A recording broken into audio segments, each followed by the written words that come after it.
Hi friends. இன்னைக்கு நம்ம John second வீக்கான கரண்ட் அஃபேர்ஸ் தான் பார்க்க போறோம்.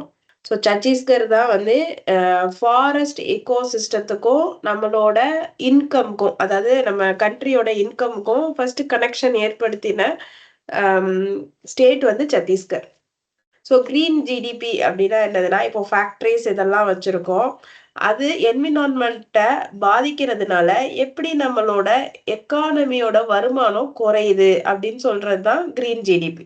ஸோ இத நம்ம நல்லா வச்சுக்கிட்டா, அதாவது சுற்றுச்சூழல நல்லா வச்சுக்கிட்டா, நம்மளுக்கு இன்னும் நம்மளோட கண்ட்ரியோட இன்கம் கூடும் அப்படின்னு சொல்றது தான் கிரீன் ஜிடிபி. 2வது, நம்மளுக்கு ஃபாரஸ்ட் மூலமா, அதாவது கிளீன் ஏர், வாட்டர், பயோடைவர்சிட்டி இது மூலமா நம்மளுக்கு ஒரு வருமானம் வருது அப்படின்னா, அத நம்ம கிரீன் ஜிடிபில கொண்டு வருவோம். நரேந்திர மோடி ஜியோட விஷன் வந்து என்னதுன்னா, டெவலப்டு இந்தியா 2047 2047க்குள்ள இந்தியாவை டெவலப் ஆக்கிடணும் அப்படின்னு சொல்லியிருக்காங்க. ஸோ சத்தீஸ்கர்ல வந்து ஏன் கிரீன் ஜிடிபி கொண்டு வந்திருக்காங்கன்னா, அங்க ஃபாரஸ்ட்டோட கவர் வந்து 44%. ஸோ ஸ்டேட்ல 44% ஃபாரஸ்ட் தான் இருக்கு. அதுதான் நெறைய பேருக்கு வாழ்வாதாரமா இருக்கு. ஸோ ஃபர்ஸ்ட் டைம் மலேசியாவும், இந்தியாவும் செக்யூரிட்டி விஷயமா மீட்டிங் பண்ணியிருக்காங்க அப்படின்னு சொல்லியிருக்காங்க. நம்மளோட um defence and security uh national security adviser வந்து அஜித் தோவல். டிரைவர்லெஸ் ரயில் பேர் வந்து திட்டாகர் ரயிலு. இது வந்து இந்தியாலயே மேக் பண்ண ஒரு ரயிலு. இது ஃபர்ஸ்ட் வந்து எங்க இருந்து ஓடப்போகுது அப்டின்னா, பெங்களூரு மெட்ரோ ரயில் கார்ப்பரேஷன்ல இத குடுத்துருக்காங்க. ஸோ பெங்களூர்ல மேபி இது ஓடலாம். பாரத் டைனமிக்ஸ் லிமிடெட் அப்டின்றது நம்மளோட டிஃபென்ஸோட சம்மந்தப்பட்ட ஒரு பப்ளிக் செக்டார் கவர்மெண்ட்டால வச்சிருக்கப்படுற ஒரு கம்பெனி. அவங்க வந்து சோனோ பாய்ஸ் அப்படின்னு சொல்லி ஒரு ப்ராடக்ட்ட யுஎஸோட சேர்ந்து கொலாபரேட் பண்ணி மேனுஃபேக்சர் பண்ண போறாங்க. ஸோ இந்த சோனோ பாயிண்ட்ஸ் யூஸ் பண்ணி நம்ம என்ன பண்ண போறோம்னா, தண்ணிக்கு அடியில இருக்கிற சத்தங்கள வந்து நம்ம டிடெக்ட் பண்ண போறோம். கேஷ்லெஸ் ட்ரீட்மெண்ட் வந்து ரோட் ஆக்சிடென்ட் விக்டிம்ஸ்க்கு குடுக்க போறாங்க. அதே மாதிரி இந்தியா முழுதும் அம் அந்த டிரைவிங்க்கான ட்ரெய்னிங் இன்ஸ்டிடியூட்ஸ் வந்து கொண்டு வர போறாங்க. ஸோ எம்பவ் ஹர் பிஸ் அப்படின்னு சொல்லி சப்னோ கி உதான் அப்படின்னு சொல்லிட்டு ஒரு அவார்டு வந்து நிதி ஆயோக் வந்து குடுக்க போறாங்க. ஸோ இது வந்து விமென் ஆண்டர்பிரினர்ஸை என்கரேஜ் பண்றதுக்காண்டி, ரீட்டெயில் செக்டார்ல அவங்களோட குரோத்த இன்கிரீஸ் பண்றதுக்காண்டி இந்த அம் அவார்டு வந்து குடுக்குறாங்க. ஸோ ஜார்க்கண்ட்ல 5Gய யூஸ் பண்றதுக்கான டெஸ்ட் லேப் வந்து கொண்டு வந்திருக்காங்க. ஸோ உஜாலான்னு ஒரு ஸ்கீம் இருக்குங்க. அப்படின்னா என்னதுன்னா, Unnat Jyoti by affordable light emitting diodes அப்படின்னு சொல்லியிருக்காங்க.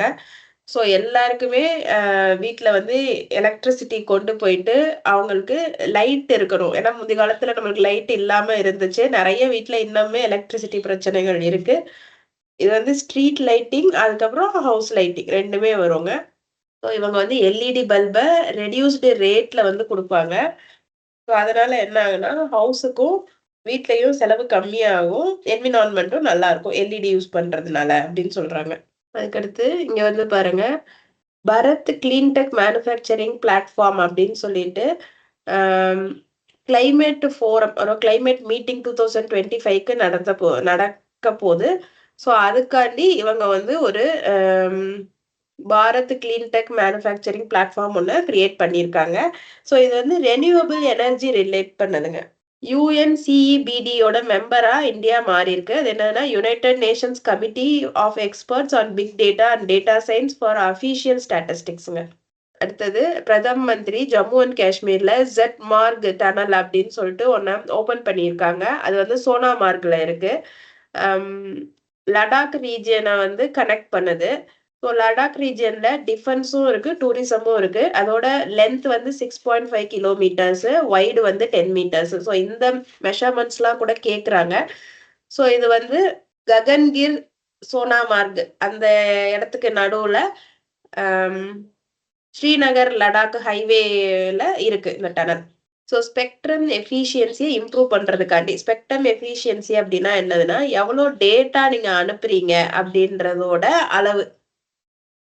அப்டின்ற ஒரு வழிப்பாதைன்னு கூட வச்சுக்கோங்களேன். அத இன்கிரீஸ் பண்றதுக்காண்டி சி.டாட்ன்றது centre for development of telematics. அவங்க வந்து ஐஐடி மந்தியோடையும், ஐஐடி ஜம்முவோடையும் எம்ஓயு சைன் பண்ணியிருக்காங்க. இல்ல பார்ட்னர் பண்ணியிருக்காங்க. ஃபர்ஸ்ட் பிரைவேட் செமிகண்டக்டர் வந்து ஆந்திர பிரதேஷ்ல இண்டி சிப் செமிகண்டக்டர்னு ஒரு கம்பெனி வந்து ஓப்பன் பண்ணியிருக்காங்க. ஸோ இவங்களோட பார்ட்னர் யாரு அப்படின்னு பார்த்தீங்கன்னா, யோட்டாயோ மைக்ரோ டெக்னாலஜிஸ் லிமிடெட். அவங்க வந்து ஜப்பான்காரவங்க. ஓகேவாங்க. இதுதான் ஃபர்ஸ்ட் பிரைவேட் செமிகண்டக்டர். அடுத்தது பாருங்க, global energy alliance for people and planet. So அந்த அமைப்பு மூலமா இன்டர்நேஷனல் சோலார் அலையன்ஸும் சேர்ந்து ஒரு 3 விஷயங்கள் பண்ணிட்டு இருக்காங்க. எதுக்குன்னா, இந்தியாவோட ரெனியூவபிள் எனர்ஜி செக்டார இன்னும் மேம்படுத்துறதுக்காண்டி. ஒண்ணு வந்து மல்டி டோனார் ட்ரஸ்ட் ஃபண்டுன்னு ஒண்ணு கிரியேட் பண்ணியிருக்காங்க. அப்புறம் எனர்ஜி டிரான்சிஷன்லயும் ஆட்டோமேஷன், ஆர்டிஃபிஷியல் இன்டெலிஜென்ஸ், அப்புறம் டிஜிட்டைசேஷன் இதெல்லாம் கொண்டு வரதுக்காண்டி டூயட்ன்னு ஒரு scheme. Digitalisation of utilities for energy transition அது. அதுக்கடுத்து எனர்ஜி டிரான்சிஷன்ஸ் இன்னோவேஷன் சேலஞ்ச் 2.0 அப்படின்னு சொல்லிட்டு ஒண்ணு. ஸோ இந்தியாவோட டார்கெட் வந்து என்னதுன்னா 2030க்குள்ள 500 ஜிகாவாட்ஸ் ரெனியூவபிள் எனர்ஜி நம்ம தயாரிச்சிடணும். மல்டி டோனார் ட்ரஸ்ட் ஃபண்டுனா என்னது அப்படின்னு பார்த்தீங்கன்னா, 100 மில்லியன் ஃபண்ட் வந்து அதுல இருக்கும். அத வந்து சோலார் ப்ராஜெக்ட்டுக்கு, இந்தியால நடக்கிற சோலார் ப்ராஜெக்ட்டுக்கு ஹெல்ப் பண்ணுவாங்க. அடுத்து டூயட்ன்றது வந்து என்னதுன்னா, இந்த சோலார் கிரிட்டு இதெல்லாம் இருக்கு இல்லையா? இது எல்லாமே சென்ட்ரலைஸ்டு டேட்டாவாக்கிருவாங்க. ஒரே இடத்துல டேட்டாவ ஆக்சஸ் பண்ற மாதிரி இருக்கும். ஸோ அந்த கிரிட் எல்லாம் எங்க இருக்கு அப்படின்ற லேட்டிட்யூட், லாங்கிட்யூட் டேட்டாஸ் மொதற்கொண்டு சேவ் பண்ணி வச்சிருப்பாங்க. என்டைஸ் 2.0ன்றது ஸ்டார்ட் அப்ஸ், அதாவது இந்த எனர்ஜி ரிலேட்டட் ஸ்டார்ட் அப்ஸுக்கு சப்போர்ட் பண்றது. அதுல வந்து என்ன பண்ணுவாங்கன்னா, ஃபண்ட் குடுப்பாங்க, மார்க்கெட் ஆக்சஸ் குடுப்பாங்க. நம்மளுக்கு இன்னும் அட்வைசர்ஸ்லாம் குடுத்து இப்படி பண்ணலாம். அந்த மாரி சஜஷன்ஸ்லாம் குடுப்பாங்க. அடுத்து ஹென்லி பாஸ்போர்ட் இண்டெக்ஸ் 2025. அதுல வந்து என்ன வந்திருக்கு? சிங்கப்பூர் தான் மோஸ்ட் பவர்ஃபுல் பாஸ்போர்ட் அப்படின்னு சொல்லி வந்திருக்குங்க. 2nd ரேங்க் வந்து ஜப்பானுக்கு போயிருக்கு. இந்தியா வந்து 85th ரேங்க்ல இருக்கு. ஸோ சிங்கப்பூர் வந்து மொத்தம் 227 டெஸ்டினேஷன்ஸ்ல 195 கண்ட்ரீஸுக்கு நீங்க விசா இல்லாமயே ஆக்சஸ் பண்ணிக்கலாம். இப்போ வேர்ல்ட் எக்கனாமிக் ஃபோரம் ஒரு ரிப்போர்ட் குடுத்துருக்காங்க. அதுல என்ன சொல்லியிருக்காங்க அப்படின்னா, ஜாப் வந்து 2030க்குள்ள 22% குறைஞ்சிரும். அந்த குறைவுக்கான காரணம் என்னவா இருக்கும்னா, நெறைய டெக்னாலஜிஸ் வந்திருக்கு. ஸோ டெக்னாலஜிஸு அ அப்புறம் வந்து ஏதாவது இந்த வாரு இல்லாட்டினா நம்மளோட நில மாற்றங்கள் காரணமா நம்ம இடம்பெயர்றது, அப்புறம் பொலிட்டிக்கல் இஷ்யூ, எக்கனாமிக் இஷ்யூ இதெல்லாம் வந்து சொல்லியிருக்காங்க. அது போக 170 மில்லியன் நியூ ஜாப்ஸும் வரப்போது. அதுக்கப்புறம் 40% ஆஃப் தி இருக்கிற ஸ்கில்ஸ் வந்து காலாவதி ஆகப்போது. இல்லாம போப்போது. ஸ்கில் கேப் நெறைய இருக்கு அப்படின்னு சொல்றாங்க. ஸோ ஃபினான்ஷியல் டெக்னாலஜி, ஃபின்டெக் கம்பெனிஸுக்கு ஃபினான்ஸையே வந்து ஆட்டோமேட் பண்ற டிஜிட்டல் டெக்னாலஜி கம்பெனிஸ்க்கு ஃபண்டிங் குடுக்குறதுல இந்தியா 3வது இடத்துல இருக்கு அப்படின்னு சொல்றாங்க. ஃபண்ட் ரிசீவ் பண்றதுலயும் இந்தியா வந்து 3rd பொசிஷன்ல இருக்கு. ஸோ எந்தெந்த சிட்டீஸ்லாம் ஃபண்ட் ரிசீவ் பண்றாங்க இந்தியால டாப்பா அப்படின்னு பார்த்தீங்கன்னா, பெங்களூரு, மும்பை, டெல்லிங்க. ஸோ இந்தியாவும், நேபாளும் இல்லீகலா ஏதாவது ட்ரேட் நடக்கிறத கட்டுப்படுத்துறதுக்காண்டி ஒரு இன்டர் கவர்ன்மெண்டல் ட்ரேட் டிரான்சிட் கோஆப்பரேஷன் மீட்டிங் ஒண்ணு நடத்தியிருக்காங்க நேபாள்ல, காட்மண்டுல. ஸோ ஆர்பிஐ நெறைய ரூல்ஸ் அண்ட் ரெகுலேஷன்ஸ், அதாவது அத மாஸ்டர் டைரக்ஷன்னு சொல்லுவாங்க. கிரெடிட் இன்ஃபர்மேஷன் ரிப்போர்ட் அதுல வந்து கொண்டு வந்திருக்காங்க. ஸோ கிரெடிட் இன்ஃபர்மேஷன் ரிப்போர்ட் அப்படின்னா, யார் எவ்வளோ பணம் வாங்கியிருக்கா, எப்படி லோன் குடுக்கணும், இந்த மாதிரி எல்லாம் சொல்லியிருப்பாங்க அதுல. ஸோ இந்த கிரெடிட் இன்ஃபர்மேஷன் கம்பெனிஸ் நெறைய பேர் இருக்காங்க. ஃபார் எக்ஸாம்பிள் சிபில் இது மாதிரிலாம் இருக்காங்க. இவங்கலாம் வந்து என்ன பண்ணுவாங்கன்னா, ஒரு எஸ்எம்எஸ் மூலமாவோ, இமெயில் மூலமாவோ உங்களோட கிரெடிட் ஸ்கோர இவங்க ஆக்சஸ் பண்ணியிருக்காங்க. அந்த மாதிரிலாம் மெசேஜ் குடுப்பாங்க.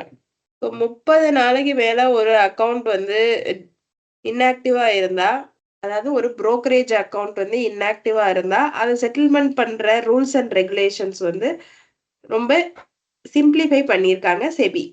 ஸோ இந்தியாவோட largest supply chain finance platform வந்து கிரெடெக்ஸ்ங்க. இது வந்து trade receivable discounting system platform மூலமா ஒர்க் ஆகுது. ஸோ சப்ளை செயின் ஃபினான்ஸ் அப்படின்னா என்னதுன்னா, நீங்க குட்ஸையும் பேமெண்ட்டையும் டிஜிட்டலாவே மானிட்டர் பண்ணிருவீங்க. கிட்டத்தட்ட அமேசான் கிராசரிஸ் அந்த இது மாதிரி. So TREDS platform, trade receivable discounting platform அப்படின்னா என்னது அப்படின்னு பார்த்தீங்கன்னா, செல்லர் வந்து எம்எஸ்எம்இயா இருப்பாங்க. பையர் வந்து ஏதாவது கார்ப்பரேட்டோ, கவர்மெண்ட்டோ, பப்ளிக் செக்டாராவோ இருப்பாங்க.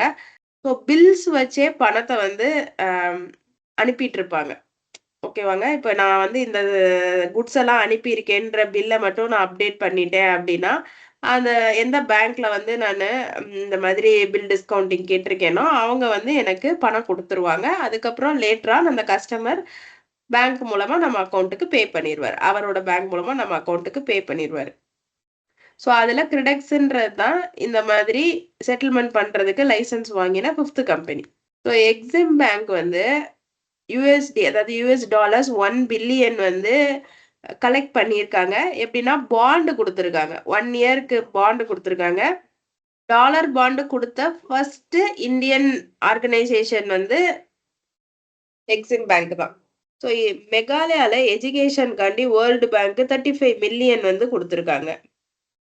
அதே மாதிரி பஜாஜ் புரோக்கிங் சர்வீஸ் வந்து 3 இன் 1 அக்கவுண்ட் ஓப்பன் பண்றாங்க. அந்த 3 இன் 1 அக்கவுண்ட்ல ஒண்ணு வந்து பேங்கிங், இன்னொன்னு வந்து ட்ரேடிங் அதாவது புரோக்கிங் அக்கவுண்ட், இன்னொன்னு investment services. So demat account நம்ம என்எஸ்டிஎல் ஓட தான் ஓப்பன் பண்ணுவோம். ஐஆர்இடிஏ ஓட அப்ரிவேஷன் பாருங்க. Indian renewable energy development agency limited. So மகா கும்பமேளாக்கு ஒரு இன்சூரன்ஸே இருந்திருக்குங்க. அதுல வந்து ஐசிஐசிஐ லம்பார்டும், ஃபோன்பேவும் சேர்ந்து பண்ணியிருக்காங்க. ஸோ பி-கிரே அப்படின்ற பிளாட்ஃபார்ம் அத வந்து முதல்ல வந்து இந்த பேர்ல கூப்பிட்டுட்டு இருந்த பிளாட்ஃபார்ம் இப்ப வந்து என்னன்னா பேங்க் கெட்ன்னு இருக்கு. Bank asset action network. So public sector banks ஏதாவது ப்ராப்பர்ட்டியா ஆக்ஷன்ல விடணும்னு நினைச்சா இந்த இ-பி-கிரே பிளாட்ஃபார்ம் மூலமா தான் ஆக்ஷன் பண்ண முடியும். So IDBI Chiranjeevi super senior citizen fixed deposit அப்படின்னு ஒரு ப்ராடக்ட் வந்து வந்திருக்குங்க. First cyber security hackathon PNB bank வந்து லான்ச் பண்ணியிருக்காங்க. இது எதுக்குன்னா, இந்த வைரஸ் இல்ல மால்வேருக்கு அகெயின்ஸ்டா நம்ம எப்படி கண்டுபிடிக்கிறது? அத தாண்டி நம்ம எப்படி செக்யூரா நம்ம டேட்டா வச்சுக்கிறது அப்படின்னு சொல்லிட்டு இந்த ஹேக்கத்தான ஆர்கனைஸ் பண்ணியிருக்காங்க. Code against malware. இந்தியாவோட ஜிடிபி எவ்வளோ க்ரோ ஆக ஆரம்பிச்சிருக்குன்னா 6.4%க்கு க்ரோ ஆக ஆரம்பிச்சிருக்கு. எஸ்பிஐ வந்து எவ்வளோ ஃபோர்காஸ்ட் பண்ணியிருக்கு இந்தியாவோட GDP for the financial year 25க்கு 6.3ன்னு போட்டிருக்கு. ஆர்பிஐ வந்து ஐஏஎம் அகமதாபாத்தோட சேர்ந்து ஸ்வனரி டெக் ஸ்பிரிண்ட் அப்படின்னு சொல்லிட்டு ஒரு ஈவெண்ட்டை லான்ச் பண்ணியிருக்காங்க. அது வந்து எல்லா விமனுக்கும் பேங்க் அக்கவுண்ட் ஓப்பன் பண்றது, பேங்கிங்குள்ள கொண்டு வர்றது. அதான் விமனோட ஃபினான்ஷியல் இன்க்ளூஷன்காண்டி. Swanari tech sprint. கூகுள் கிளவுடும் யூபியும் அக்ரிகல்ச்சர்ல ஒரு ஓப்பன் நெட்வொர்க் கொண்டு வரணும் அப்படின்னு சொல்லிட்டு ஓப்பன் நெட்வொர்க் அப்படின்னா ரொம்ப ஃப்ளெக்சிபிள், ரொம்ப காஸ்ட் எஃபெக்டிவ்ங்க. டேட்டாஸ் வந்து ஃப்ரீயாவே உங்களுக்கு கிடைக்கும். யார் வேணாலும் ஆக்சஸ் பண்ணிக்கலாம். அந்த மாதிரி இருக்கும். ஸோ ஃபர்ஸ்ட் ஸ்டேட் லெவல்ல இந்த மாதிரி அக்ரிகல்ச்சர்ல டிஜிட்டலைசேஷன் கொண்டு வந்தது யூபி தான். அடுத்து மைக்ரோசாஃப்டோட சேர்மனும் சிஇஓ யாருன்னா சத்ய நாதல்லா. சரியாங்க. அவங்க இந்தியாவுக்கு வராங்க. இந்தியாவோட ஆர்டிஃபிஷியல் இன்டெலிஜென்ஸ் சம்பந்தமான இன்வெஸ்ட்மெண்ட் பிளான்ஸ் எல்லாம் எக்ஸ்பேண்ட் பண்ண போறாங்க. ஸோ ஆந்திர பிரதேஷ்ல ஸ்கில் கேப்ப கம்மி பண்றதுக்காண்டி ஆந்திர பிரதேஷ் கவர்மெண்ட்டும், இன்ஃபோசிஸும் சேர்ந்து ட்ரெய்னிங் குடுக்க போறாங்க. ஸோ மும்பையோட சிஸ்மா ஏர்போர்ட் அதாவது சத்ரபதி சிவாஜி மகாராஜ் இன்டர்நேஷனல் ஏர்போர்ட் அது வந்து லெவல் 5 அக்ரிடிஷன் வாங்கியிருக்காங்க. எங்க இருந்து ஏர்போர்ட்ஸ் கவுன்சில் இன்டர்நேஷனல்ல இருந்து. ஓகேவாங்க. ஸோ இந்தியாவோட முதல் airport to get level 5 accreditation and வேர்ல்டோட 3rd ஏர்போர்ட். அடுத்தது கேரளாவோட கப்படும் அந்த சல்லுன்ற பீச்சஸும் ப்ளூ ஃபிளாக் சர்டிஃபிகேஷன் வாங்கியிருக்காங்க. So Kappad beach 4th time இதை வாங்குது. ப்ளூ ஃபிளாக் சர்டிஃபிகேஷன் அப்படின்றது நம்ம என்விரான்மெண்ட்டை நல்லா ப்ரொடெக்ட் பண்ணி சுத்தமா வச்சிருக்கோம் அப்படின்னு சொல்றது தான் இந்த ப்ளூ ஃபிளாக். ஸோ அதே மாதிரி அங்க சோலார் லைட்ஸ் தான் இருக்கும், பயோ டாய்லெட்ஸ் இருக்கும், எல்லாமே வந்து என்விரான்மெண்ட் ஃப்ரெண்ட்லியா தான் இருக்கும். அடுத்து நம்மளோட இஸ்ரோ சேர்மன் 11th சேர்மனா வி நாராயணன் அவர் பதவி ஏற்றிருக்காரு. இவங்களுக்கு முன்னாடி இருந்தவர் நம்மளோட Somanath SP Somanath. So president of நம்மளோட அத்லெட்டிக்ஸ் ஃபெடரேஷன் ஆஃப் இந்தியா வந்து யாருன்னா பகதூர் சிங் சகு. ஸோ இவர் வந்து ஏசியன் கேம்ஸ் கோல்ட் மெடலிஸ்ட். என்ன கேம் இவர் ரிலேட்டட்னு பாருங்க. அத்லெட்டிக் ஃபெடரேஷன் ஆஃப் இந்தியாவோட சேர்பர்சனா வந்து அஞ்சு பாபி ஜார்ஜா அப்பாயிண்ட் பண்ணியிருக்காங்க. அத்லெட்டிக் கமிஷன்ல ஒன் ஆஃப் த மெம்பரா நீரஜ் சோப்ராவா அப்பாயிண்ட் பண்ணியிருக்காங்க.